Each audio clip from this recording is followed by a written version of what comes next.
你好，歡迎走進今天的共讀時光。今天繼續為大家朗讀林清玄的散文，題目是《幸福終結者》。從前看童話書，有許多是關於王子和公主的故事，這種故事都是千篇一律，是公主受到某種妖魔或巫婆的咒術所魅惑，變成植物、動物，或長睡，或靜止而失去了自由。王子英俊瀟灑，騎着白馬，手拿寶劍，經過重重磨難，終於把公主救了出來。故事的終結總是王子與公主從此過着幸福快樂的日子。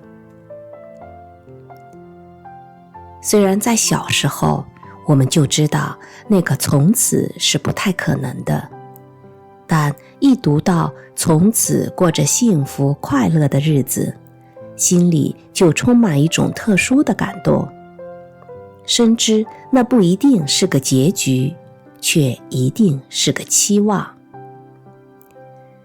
為什麼說從此過着幸福快樂的日子不是結局，卻是期望呢？因為除了童話，我們也看許多卡通影片，也是千篇一律的。一隻弱小的動物或一個弱小的人，一開始總被強大的動物、人或者壓力整得一塌糊塗。在故事的後半段，他們總是奮力一擊，獲得了最後的勝利。結局也可以說是從此過着幸福快樂的日子。不幸的是，卡通影片與單產故事不同，它有續集，主角的幸福仿佛沒有過多久，就要面臨新的考驗與壓力，在挫敗的角落中抗爭，最後又得到一次幸福，然後故事就周而復始地重複不已。卡通人物是不死的，所以他們的失敗與壓力不死，他們的幸福也總是在失落沉淪中重生。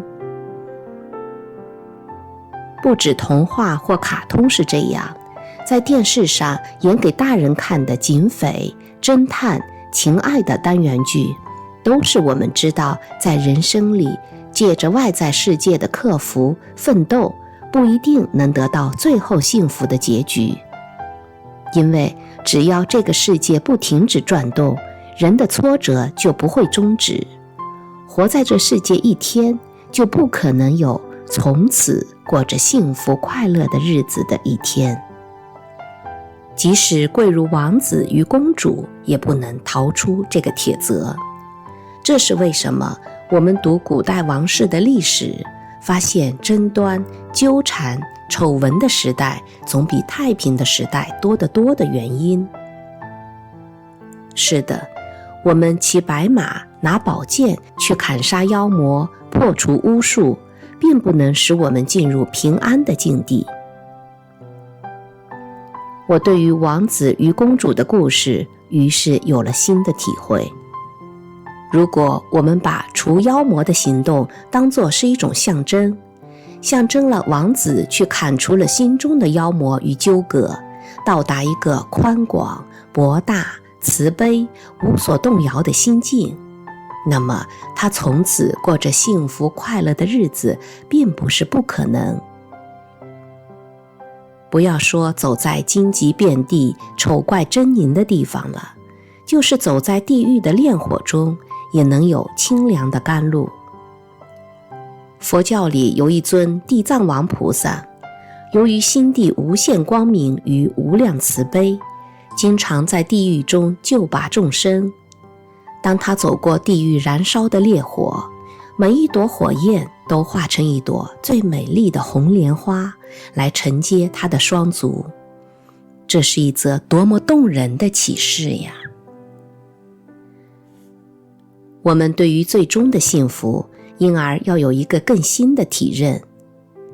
記不得是哪一個詩人說過，人們常為了追求幸福而倒在塵沙之中，而伊甸園就在左近。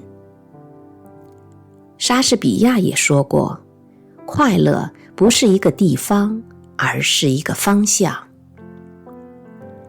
幸福快樂不是一個結局，只是一個方向罷了。我們只能說一直在往那個方向走，而不能說是在朝那個結局前進。只要我們去除心的葛藤，不斷追求幸福的方向，就不只是讓我們從黑暗之地走向光明，而是從光明走向另一個光明的起點。是什麼使我們從光明走向光明？說穿了也很簡單，就是回到心的清淨，回到一個更廣大的包容罷了。最清淨廣大的心胸世界，才是幸福的終結者。我是环佩叮當，感謝您一同度過今天的共讀時光，咱們下期繼續。